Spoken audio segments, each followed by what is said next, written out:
Pataliputra news, खबर वही जो हकीकत। नमस्कार, स्वागत है आप सभी का पाटलिपुत्र न्यूज में और मैं हूं आपके साथ न्यूज शिवप्रिया। पूरे देश में किसान आंदोलन की चर्चाएं चल रही हैं।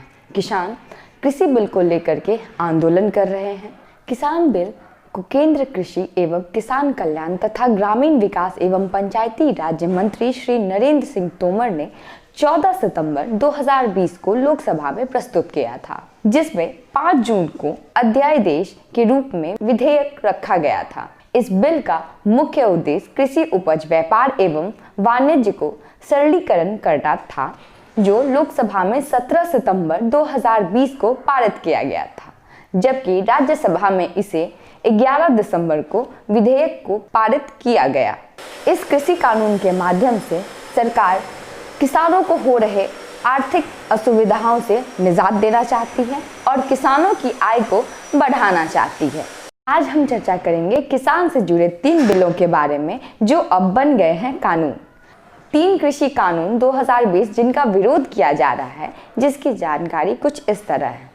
पहला बिल, केंद्र सरकार ने किसानों को देश में कहीं भी फसल बेचने को आज़ाद रखा है, ताकि किसी भी राज्य में किसान जाकर अपना कारोबार बढ़ा सकते हैं, जिसमें मार्केटिंग और ट्रांसपोर्टेशन पर भी खर्च कम लगेंगे। दूसरा बिल, इस बिल के माध्यम से सरकार ने किसानों पर राष्ट्र फ्रेमवर्क का प्रोविजन किया है। यह बिल कृषि पैदावारों की बिक्री, फार्म सर्विसेज, कृषि बिजनेस फार्म प्रोसेसेस, स्टॉक विक्रेता, बड़े खुदरे विक्रेताओं एवं एक्सपोर्टर्स के साथ किसानों से जुड़ने के लिए मजबूत करता है। कंट्राक्ट किसानों को क्वालिटी वाले बीज की सप्लाई यकीनी करना, तकनीकी मदद और फसल की निगरानी, कर्ज की सहूलियत और फसल बीमा की सहूलियत मुहैया कराना सेकंड बिल की प्रोविजन में आता है। थर्ड बिल, बात अगर तीसरे बिल की करूं तो इस बिल में अनाज, दाल, तिलहन, खाने वाला तेल, आलू, प्याज को जरूरी चीजों की लिस्ट से हटाने का प्रावधान रखा गया है, जिससे किसानों को अच्छी कीमतें मिल सके। कृषि बिल के बारे में केंद्र कृषि मंत्री नरेंद्र सिंह तोमर ने कहा है कि भारतीय जनता पार्टी ने प्रधानमंत्री श्री नरेंद्र मोदी जी के नेतृत्व में हमारी सरकार ने किसानों के हित के लिए अनेक प्रकार की योजनाएं तथा सेवाओं का शुभारंभ किया है, जिससे किसानों को उनके उत्पाद की गई फसल की अच्छी कीमत मिल सके और किसानों को आर्थिक स्तर, सामाजिक स्तर तथा जीवन स्तर उठ सके उठ सके। इस प्रक्रिया के लिए भारत सरकार पिछले 6 सालों से अनेक प्रकार की योजनाओं का शुरुआत कर रही है। उन्होंने आगे यह भी कहा कि अनाजों की खरीद न्यूनतम समर्थन मूल्य पर जारी रहेगी। कृषि कानून 2020 पर प्रधानमंत्री जी ने किसानों को जानकारी देते हुए बताया कि एमएसपी की दरों में 2014 से 2020 की बढ़ोतरी हुई है, जो इस समय रबी सीजन के लिए एमएसपी की घोषणा आगामी सप्ताह में होगी। केंद्रीय कृषि मंत्री ने कहा कि इन विधेयकों में किसानों की संपूर्ण सुरक्षा सुनिश्चित की गई है। नए किसान बिल में किसानों को फसल बेचने के लिए स्वतंत्र कर दिया गया है। अब कोई भी किसान अपनी फसल को मंडी से बाहर भी व्यापारी के पास बेच सकते हैं। किसान अपने फसल को देश के किसी भी हिस्से में कहीं पे भी जाकर बेच सकते हैं।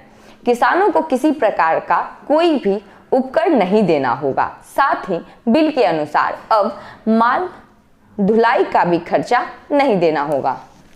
नए किसान बिल विधेयक के अनुसार किसानों को ई ट्रेडिंग मंच प्रदान किया जाएगा, जिसके माध्यम से इलेक्ट्रॉनिक निर्बाध व्यापार सुनिश्चित किया जा सके। किसान कृषि बिल के तहत मंडियों के अतिरिक्त व्यापार क्षेत्र में फॉरगेट, कोल्ड स्टोरेज, वेयरहाउस और प्रसंस्करण यूनिटों पर व्यापार की स्वतंत्रता होगी। इस बिल के माध्यम से किसान और व्यापारी सीधे एक दूसरे से जुड़ सकेंगे, जिससे बिचौलियों का लाभ समाप्त हो जाएगा। इस बिल के क्या क्या समाधान हैं? एमएसपी पर पहले की तरह फसल की खरीदारी जारी रहेगी। किसान अपने उपज एमएसपी पर बेच सकेंगे। सीजन के लिए एमएसपी अगले हफ्ते घोषित किए जाएंगे। किसान को अनाज मंडी के अलावा दूसरे ऑप्शंस भी मिलेंगे। सरकार द्वारा शुरू की गई ई नाम ट्रेडिंग व्यवस्था भी जारी रहेगी। इलेक्ट्रॉनिक मंचों पर कृषि उत्पादों का व्यापार बढ़ेगा। इससे पारदर्शिता आएगी और समय की बचत होगी। किसान बिल को केंद्र कृषि एवं किसान कल्याण तथा ग्रामीण विकास एवं पंचायती राज मंत्री श्री नरेंद्र सिंह तोमर ने 14 सितंबर को 2020 को लोकसभा में प्रस्तुत किया था, जिसे 5 जून 2020 को अध्यादेश के रूप में विधेयक रखा गया था। इस बिल का मुख्य उद्देश्य कृषि उपज व्यापार एवं वाणिज्य को सरलीकरण करना है, जो लोकसभा में 17 सितंबर 2020 को पारित किया गया था।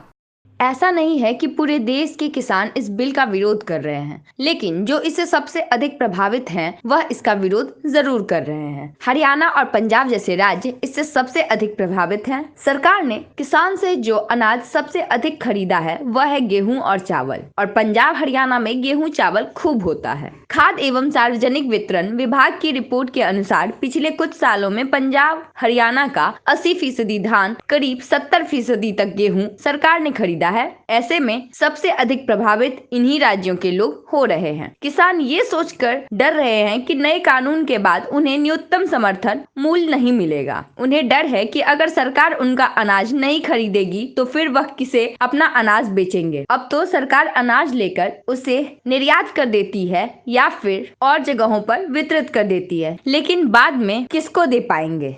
इन्हीं कारणों की वजह से किसान आंदोलन जारी है और किसान अपने डर को सरकार के समक्ष रखना चाहती है और इस कानून में बदलाव चाहती है। इसका खामियाजा सीधे तरह से किसानों को भुगतना पड़ सकता है। ऐसे वीडियोस देखते रहने के लिए हमारे चैनल को सब्सक्राइब करें, साथ में बेल आइकन दबाएं।